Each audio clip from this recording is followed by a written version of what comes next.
Dr. Tang, welcome to Live from Bed. I'm so excited to be here. Thank you so much for having me.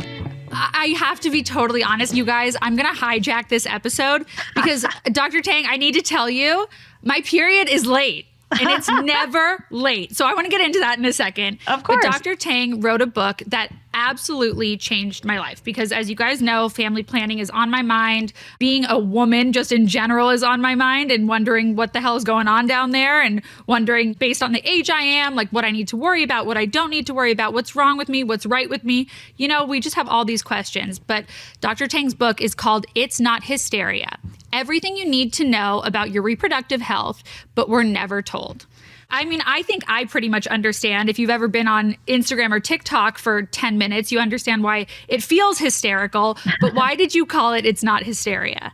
I mean, I just love this title because it captures so much. I think just like the experience of being a woman and just trying to navigate your body, your health, all the misinformation out there, trying to figure out the healthcare system and, trying to get people to take you seriously for concerns. I mean, it just captures everything. And so, in the book, I have chapters on like literally every topic. So, your periods, birth control, fertility, miscarriage, vaginal health, bladder stuff, and all of the different topics like endometriosis and menopause and things like that. So basically like anything that anyone with a uterus has like ever gone through, had a question about, wondered if it was normal. I try to kind of fit it all in there so you could have a guide to all of it. And it's throughout like your whole life too. Like, you may be a teenager and have very different concerns than somebody who's going through like menopause, for instance. And so just, whatever phase of your life you're in, that you would find the answers that you're seeking.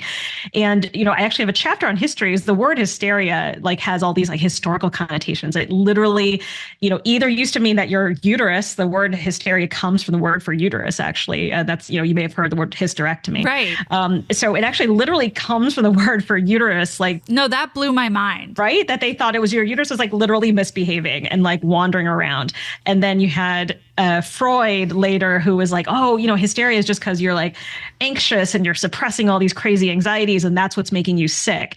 So all of that stuff is still a little bit present in how women are treated these days. And so, they may have lots of physical problems and then get told, oh, you're just anxious or that's just periods. Where in reality, there's, maybe a medical thing like endometriosis or PMDD or PCOS or something going on. So, I just thought it was important to capture that. And, I say in the beginning of the book, it's not an encyclopedia. Like it is a bunch of facts, but it's also about like what someone's experience is. It's like the process of like living in a female body and like what struggles you may be going through and what questions you may have. No, it's so approachable. Yeah. I tried to make it so I wasn't just like dry facts about the uterus. Yeah. Totally. So, yeah. But even as we're sitting here right now and you're talking about what's in the book, like I must have highlighted and starred and folded pages over and over and over again, but I love that. I was flooded with questions. And like, I think, I've been lucky in some ways to be able to kind of avoid my reproductive system up until this point, other than the fact that I had periods and things like that I just knew nothing about, because truth be told, we don't learn about that we stuff. learn nothing. And then you just finally like get to this point where like either something's wrong or you feel a certain way and it might be linked to that, or you just want to start family planning and all of a sudden you're supposed to have all this information.